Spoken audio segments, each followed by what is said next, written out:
You guys, I want to tell you a story. This is a true story, and this is not a story from yesteryear, okay? This is a story from 2 weeks ago, all right? And it's a true story, and it's a story of when I accidentally lit myself on fire. You guys want to hear it? All right, so I'm not saying I accidentally, touched a hot stove or, lit my shoelace on fire. I'm talking about I was on fire, okay? So here's how it went down. I was at my house. We just moved to a house in the country, all right? And we had a bunch of people over, which makes the story even worse and funnier. But I had all these missionaries over that work for this Vagabond Missions that we run. And they were all upstairs. We were having dinner. And then someone was like, oh, we should have s'mores and have a fire. And I was like, yeah, we'll have a fire, you know. And so we tried to start building this fire in the backyard. But it had been raining for the last day or two, and it was kind of wet out there, you know. And so we got an old box, a little bit going and that kind of thing. But they were having a hard time lighting it, and I was like, I'll take care of it, you know. So I came down there, and my truck was parked over kind of near there, and I had this gigantic 5-gallon thing of gasoline in the back of my truck, right? And I was like, I'll take care of it. And they're like, oh, Bob, I don't know if you should put the gasoline on the fire. And I was like, zip it, all right? You know, so this is my house. I'll figure out what to do. And foolishly, okay, this is a really stupid mistake I will not make again, all right? So learn from my mistake. But I went over to this little budding fire, and I threw a couple more pieces of wood on it, and it had this long spout on it. It was probably a 20-inch spout coming off of this 5-gallon thing of gasoline, and I just dumped out a little bit. All right, I wasn't trying to go for it, but I dumped out a little bit, and just for whatever reason, because it was so heavy, I didn't turn it back up in time quick enough, and it was as I turned it up, it was a rope of fire just came into the gas can, and I was like, oh my gosh, and I knew it was bad that the gas can was on fire, because you always be oh, if the gas can gets on fire, you're gonna blow up or something, and for whatever reason, as I saw it on fire, I just instinctively kind of whipped it like that to try and get the nozzle out, because the nozzle was a rubber nozzle. But as I did that, I sprayed myself with gasoline. And I mean, it wasn't a second. It was just boom. My whole shirt was on fire. And and I'm not talking there was a little flame. I looked like I was engulfed in flames. In fact, someone who showed up later, they're like, I knew you're silly.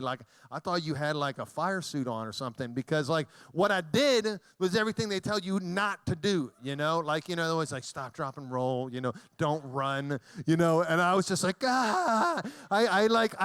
threw the gas can because I didn't want everyone to blow up, and I just started running. And part of it is because I was on these rocks. It was on a slope, and I was I'll run to where there's grass or it's flat, and then I'll stop, drop, and roll. And so I was running, and as I was running, it was it would just look crazy. It was all these flames. My whole shirt was on fire, and my wife and everyone was there. They were on the deck, and they were screaming. They were take your shirt off. And because I have such nice abs and stuff, I'm used to people cheering that. I mean I can't tell you how many times a day I hear that, and it just went in one ear out the other. And so I ran down, and I got to where it was flat, but because it's a new house, there's no grass. It was gravel, and I got down onto the thing, and I was doing this, I was trying to go back and forth real fast. I know it sounds really funny now, but at the time, I was dying, I was and I wouldn't go out because it was covered in gasoline. It was burning the gasoline on my shirt. And finally, as it was burning me, I pulled, the shreds of the shirt off, and I was it was just so horrible, and everyone was it was horrible, okay? Thankfully, all that happened, I had some minor burns, okay, and all the chest hair and back hair that I had accumulated over the years was scorched. I mean, it filled the house with a horrible smell for the rest of the night. I went in, I quickly took a shower, because someone's your skin's still burning, take a shower. I was quickly taking a cold shower, and then I came out, and everyone was you still got dirt all over you. So I got back in the shower, tried to get and then they're it's still all over me, and then I realized it was just all burnt hair, all over my nasty body. And so here's why I tell you that story, okay? One, don't try and use gasoline as an accelerant in a fire, okay? But two is because this is like, I feel like a great illustration of the human condition. You know, it's like, you know, like all of a sudden we find ourselves in peril. We're like, how did I get here? I'm dying. I'm suffering. I didn't mean to like get in this mess. I was just going out to have some s'mores. I was just going out to have some fun, and all of a sudden, yes, it was my fault. Like this wasn't like I was a victim. I did it, but I didn't mean to set myself on fire. You know, I didn't want to die here. I was just trying to have a little bit of fun, you know, and here I am, and I'm like burning to death, you know, and thank God I was okay, you know. But this talk, the next few minutes, we're going to talk about a pandemic, an epidemic. I don't know the difference, you know, but that is much more deadly than COVID. That is much more easily, you know, spread. That is much more serious, and we hardly ever talk about it. You know, it's a very secret pandemic, and it's something that even sometimes we shrug off or we laugh about, and it's pornography, okay? And I think for a lot of us, statistically speaking, I don't know whether you struggle with this or not. I don't know whether this is something you accidentally, which I would say most people, they say like the first time, you know, they looked at pornography, it was an accident. Like y'all live in a weird digital age where like you could just be like looking up, you know, trash bags on Amazon, and somehow you stumble onto something weird, you know, and it's just easy to just start scrolling. Or, you know, like that addiction starts very, very young. Okay, but all of a sudden it's kind of like that story. Like you found yourself, you're like on fire with this addiction, and you're like, how did I get here? And I don't know what to do except run. I'm gonna run, and meanwhile you're on fire, and you're hurting, and maybe it seems like everything you're trying is just not working. I don't want this to be, perhaps you've been at a conference or retreat, you're at a school, maybe your parents have talked. I don't know.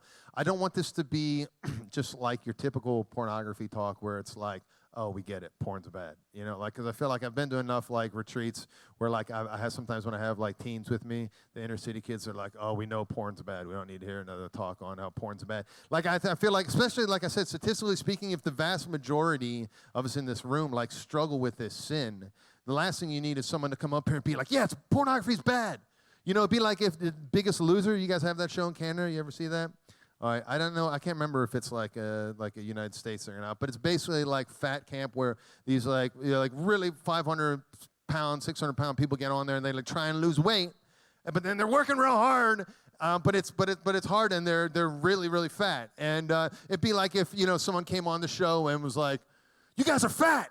You know, like they're like, we know we're fat. You know, like we're trying our best to like not be fat, you know? And sometimes like that's how pornography talks feel to me. You know, it's like someone getting on the stage and be like, you guys are fat, you know, like, and everyone's like, relax, we know, you know, like, so I'm not up here to try and make you feel worse than you potentially already feel. I also don't want to assume that every person in this room has struggled with this or maybe is going to struggle with it. But I can say with confidence that most of us in this room at some point are at least going to be tempted with it. If it hasn't faced you yet, like it is a monster that we have to like stare down. And so I want to talk about the potential, like how do we get around it? How, as men and women of God, of people that want to live in the way that we were made to be, how do we defeat this monster? How do we live in the freedom of who we're made to be and experience God in the way that He intended it? So first off, I want to say this. The desires that like push us towards pornography are not bad, okay? Like I know that sounds really weird, okay? Like yes, things get disordered, but desire itself, even the desire for sex, the desire to see naked people, like the desire for intimacy, none of those are bad desires. It's like the way you were made, okay? Like I know that's like weird to think about, but desire, okay, the desire within us is meant for one thing. Okay, it's meant to point us towards God. Okay, so I want to use an example for a second. This guy with the beard right here. Come on up here for just a second. Come on up here, bro. All right. First of all, that's a really good beard you got. Thank you. You're welcome. All right, come on over here. What I want you to do is I want you to pretend that, what's your name? Matt. I want you to pretend that Matt is the embodiment of desire. I don't mean like desire like Matt's body or something. Like I just mean, look, like as a personification, okay? He represents desire. And Christopher West has this cool illustration where he says, desire is like a kid up on a hill, and the kid is pointing at the stars. Okay, so I want you to be that kid, even though you have a beard. All right, and point up at the stars, okay?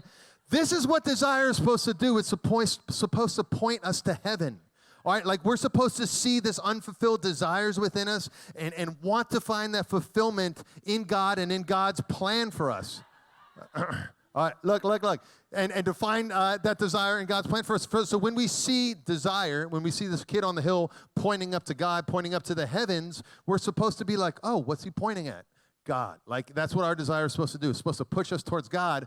But this is what happens so often. We come up, keep looking up there, bro. All right, we come up here, and like our desire, and like instead of seeing where our desire is pointing us, we're like, whoa, look at that finger. You know, like, you know, like we just like become wrapped up in the desire itself, all right, and not where the desire is pushing us. Okay, good. Let's give this guy a round of applause.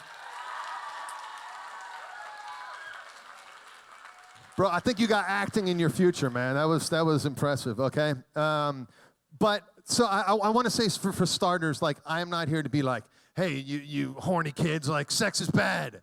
You know, like that's not like what the theme of this talk is, okay? It's actually saying, like, if you got a bunch of desire in you, like, you're actually really close to God, okay? Like, John Paul II, like, he, in Theology of the Body, he actually says, like, you know, if you have someone who's, like, filled with desire, and even an addict, okay, over here, so here you got, like, a crackhead, you know, some kind of addicted personality, like, filled with desire, raging desire, and over here you have a stoic. Okay, they're not filled with any desire. Maybe they just stand like this. They look like a statue. They got a robe on, you know, like a dusty hair. You know, they're just a stoic.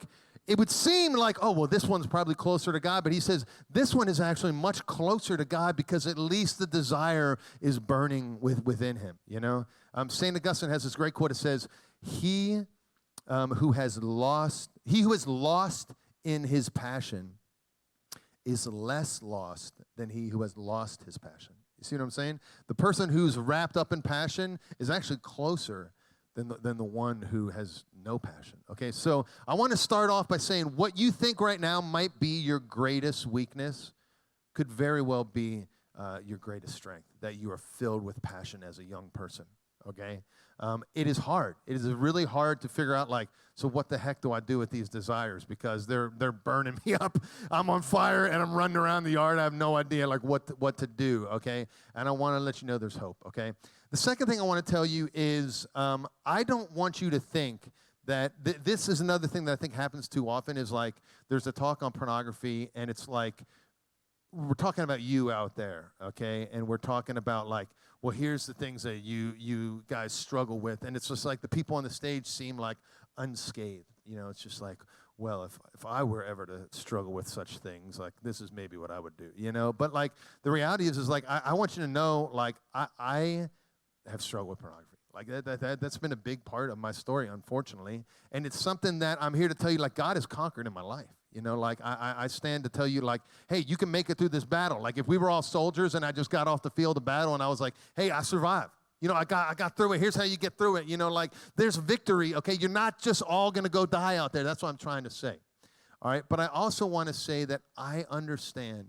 I work at a college, and I can't tell you the amount of people, not just guys, all right, men and women that I work with that have been like, dude, I've been looking at pornography every day since, like, I was in grade school.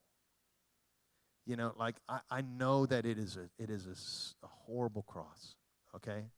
I know that, like, even your culpability, most of you is very low. Like, once you have an addiction like that in your life, like, it for most of us, it just makes us feel like we hate ourselves, like God must hate us. You know, like, we just go into this cycle of shame. When in reality, like, the thing that we need to do is counterintuitive. It's like, show God our wounds. It's like to be like, God, I'm on fire, and I don't know what the heck to do. I wrote this song. It's kind of like a little spoken word thing, just about like trying to deal with like why am I so wounded, and why do I sin when I'm so wounded? And I want to share it with you. It goes like this. As I examine every wound from my feet to my ears, I realize I've lost a lot of blood year after year. Childhood memories that I still hold dear, of days overlaced with grace in the South Hemisphere. But if I look a little closer past the warmth and the cheer, I find these times in my life I spent choking on tears. And it's strange because now I can't think when the last time was here that I genuinely wept. Has my heart disappeared? Or maybe somewhere between the pride and the fear, I thought my scars could be covered, but my heart never healed. So now I tend to smother anything inside me that feels, because it's much easier to fake it than it is to be real. But to get rid of the pit of this pain, I must peel. These masks of mine are cracking, they no longer conceal. I feel like I'm Achilles, you're exposing my heel. My first reaction is to find the bleed and cut and to seal. But there's another part of me that wants you to reveal all these wounds on my body, because I want you to heal me. Hear me, Lord. I know I need healing, but I've been running from these ghosts and I'm weary, Larry, to let you or anyone near me. Most of my sin, it's side effects that the fear brings. Aside from the fact that you shine like my earrings, I'm lost in the dark, left cracked with these feelings.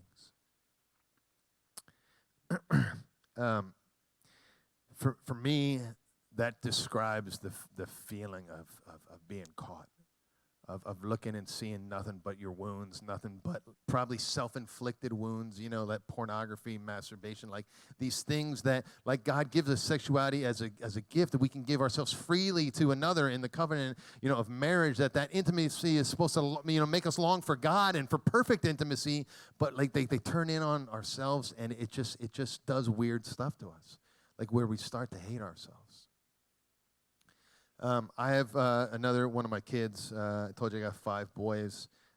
His name's Christian, my son. And at one point, like we had 5 beds in one room.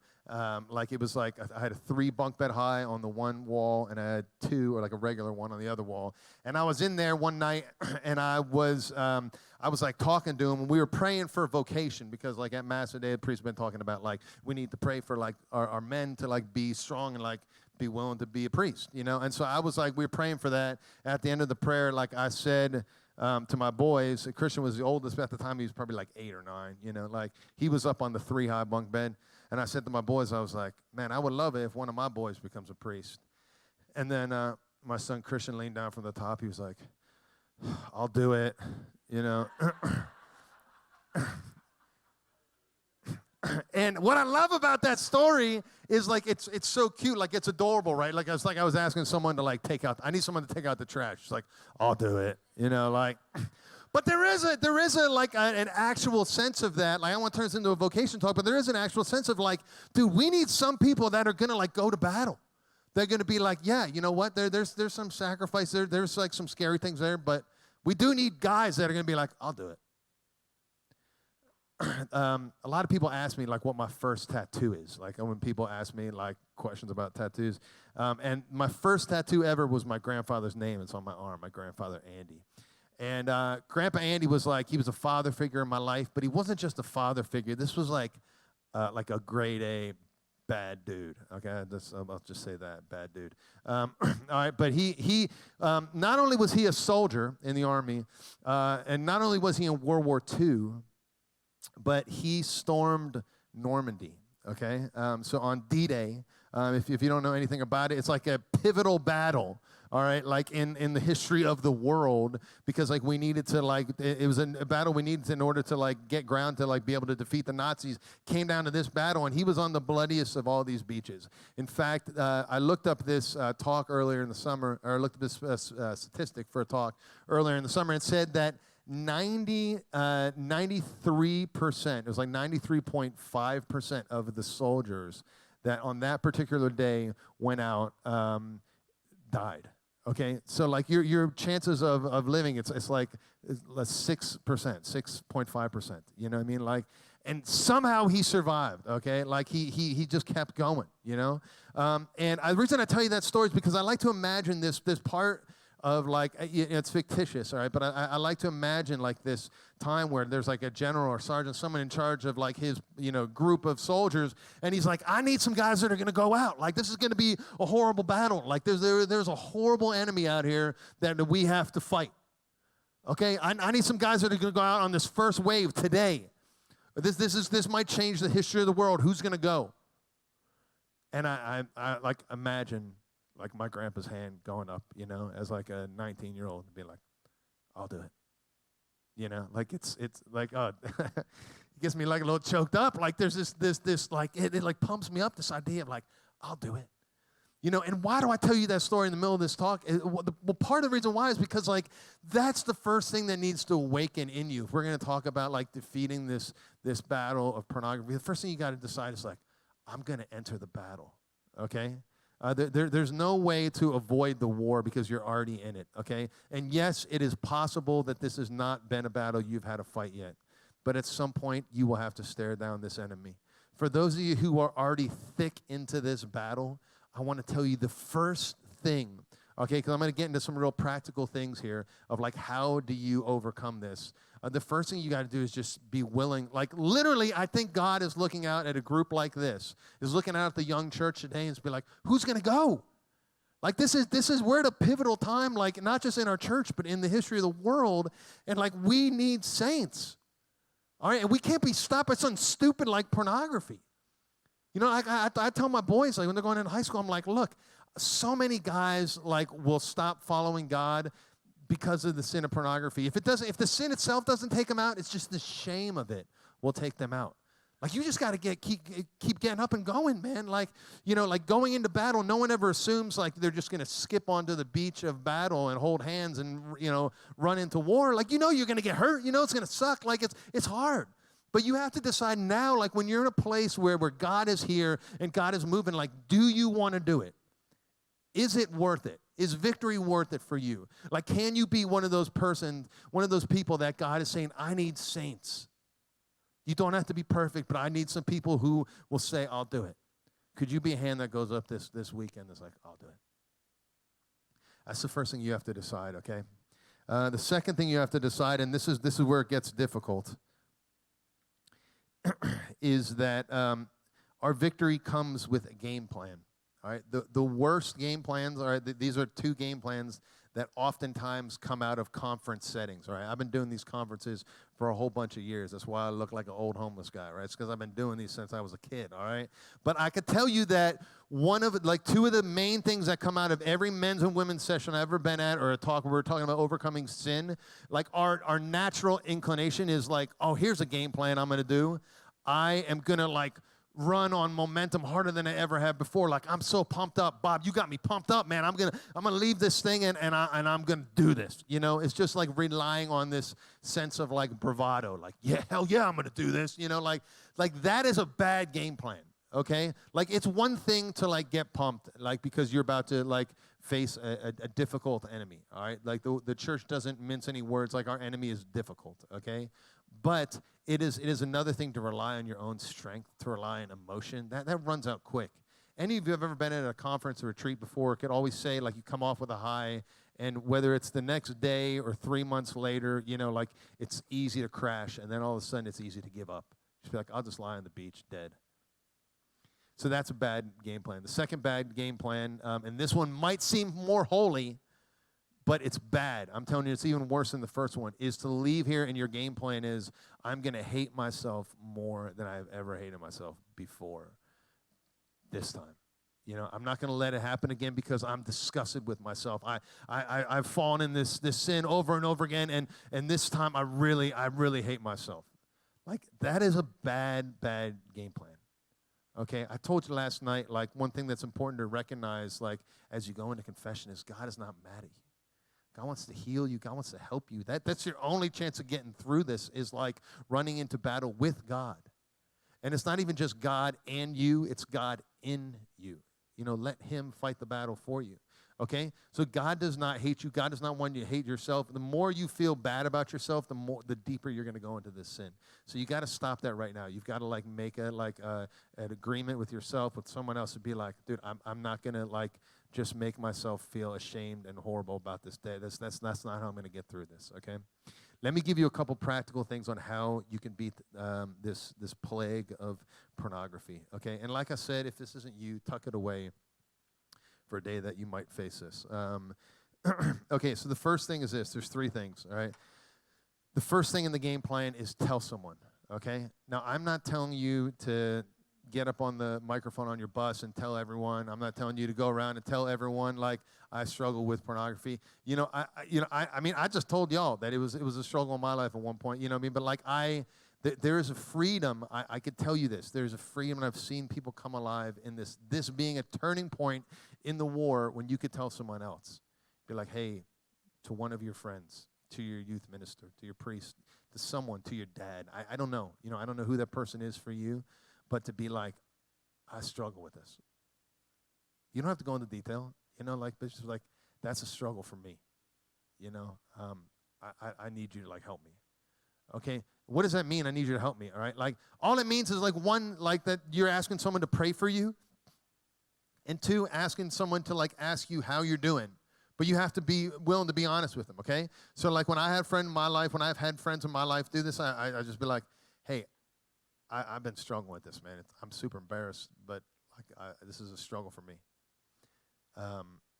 Will you ask me about it, once a week? Maybe we could meet and pray, after lunch, have a beer, and I don't know. I mean, obviously, you guys, most of you probably aren't going to be drinking. I don't know the Canadian drinking laws, but I'm guessing you're not going to be drinking beer, but it does make it enjoyable as an adult, just to meet and talk. And, in a natural place, I'm not asking you to, crawl on your knees with someone, for a mile, and say 8 rosaries. I'm just saying, just check in with someone. Okay? So that's the first thing, is that you're checking in, being honest with someone. And then you're asking them regularly, can you just ask me how I'm doing with it? I'll be honest with you. That helps a lot to be accountable to someone. Second thing is decide, how much is your phone worth it? There's that scripture that says, if your right hand causes you to sin, cut off your right hand. If your eyes cause you to sin, God, I'm not going to tell you, and do any of that. Don't cut off your hand or your eyes or anything like that. But there is a cool thing of just, if your iPhone causes you to sin, maybe throw away your phone. I'm not telling you to do. I'm going to get into some but it'd be better to go to heaven with no phone, no iPhone 13 than to go to hell with the newest version. And I'm not telling you all of you are in peril of hell, but this is the devil's ultimate game plan. It's not just to make you hornier. The devil's game plan is to mess up your life, to ruin your marriages, and then for you to suffer with them forever in hell. It's a cycle of destruction. So here's some options you could do with your phone. I want to give you some practical ones, okay? One thing I do is I take off all my internet. I put on, on your screen time, you can block apps. So I don't have an app store. I don't have Safari.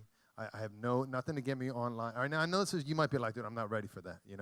TikTok is life. Then I'm just telling you, got to decide what life is, okay? But this is an option, okay? You can keep your iPhone, look cool like everyone else. But all I can do on here, I could take pictures, I could talk, I could text, I could look up directions, listen to music, But everything else is off of it.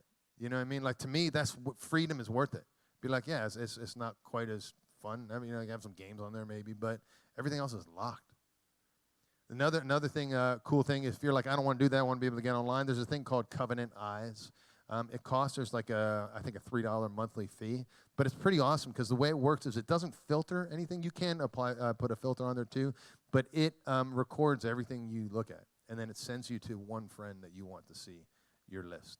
So it's every week you're man, do I want to really click on this? I want my, friend to see that I looked at an elephant wearing a thong or something. I'm not gonna do it. I'm gonna pass. Because there's varying degrees of there's pornography, and then sometimes there's just weird stuff. There's TikTok. There's things and it takes screenshots and it sends it to your friend. So that's an option too, okay? But like, so the phone. So the first thing is tell someone. The second thing is your phone. And then the third thing is, and this is the biggest weapon there, is confession. And the reason I tell you the first two things first is because I read this great article. It was written by a priest recently, and it said, why confession alone will not fix your porn problem. All right? Like, and I know that maybe seems weird, like, but like, yes, in confession, there's sacramental grace. In confession, you are forgiven. But like, there are like behaviors that we train, that we teach ourselves. There's a lot of chemical things that are involved with addiction. And that's why we need these other elements in addition to the most important thing, which is sacramental grace, which changes you, which doesn't just pretty you up, which doesn't just like sew up your broken heart, which doesn't just shine up your messed up soul. It gives you a new heart. Like, it gives you a complete new heart. Like, you're made perfect every time you go to a confession. What a gift. If you haven't had a chance to do that this weekend yet, I mean, like, I know some of y'all here in Canada, like, that wasn't available even. Sacraments haven't been available. Like, you could take advantage of that this weekend. I hope you do. We're going to close with prayer. I'm going to invite the band up. But I want to share with you, in case you're like, okay, that was cool, Bob, but like, your witness, isn't quite enough to like give me hope. There's a saint. His name is Saint Mark G. Tien Chang. All right, and I'm sure I pronounced that perfectly, but he's a Chinese saint.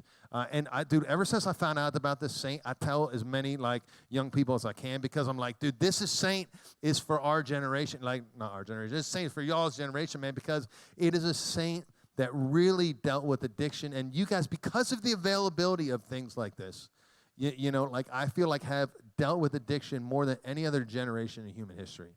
Okay, and St. Mark, his story was this. All right, he was a young doctor, just a good Catholic doctor. But one time he came down with a really horrible stomach virus, and it was horrible, caused horrible stomach pain, and he prescribed himself opium. And they didn't really know about it back then, but he got addicted to opium, and he was taking it, and he would go to confession, confessing that he was abusing this drug.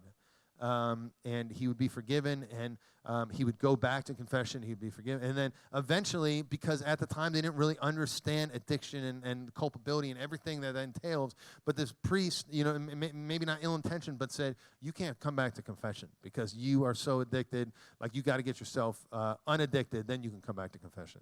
And so he just kept going to Mass. He didn't receive the Eucharist. He just showed up at Mass every day still. And when he died still addicted to opium. And he's a saint. Okay? Like, do you see what that's saying? Is that, like, if you are broken, if you have an addiction, whether it's this addiction or some other addiction, God can still draw close to you. Like, even in a weird way, God can still, like make you holy.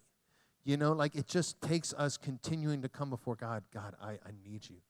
God, I'm broken. In fact, in some ways, the more desperate you are, the better place you are, like, spiritually, because you realize how much you need God. So I hope, if anything, like this chance just gave you, this time just gave you a chance to realize, like, dude, I'm not just the sum of my failures, like St. John Paul II said. I am the sum of God's love for me, and that changes everything. So let's just stand and close in a prayer. In the name of the Father, and the Son, and the Holy Spirit.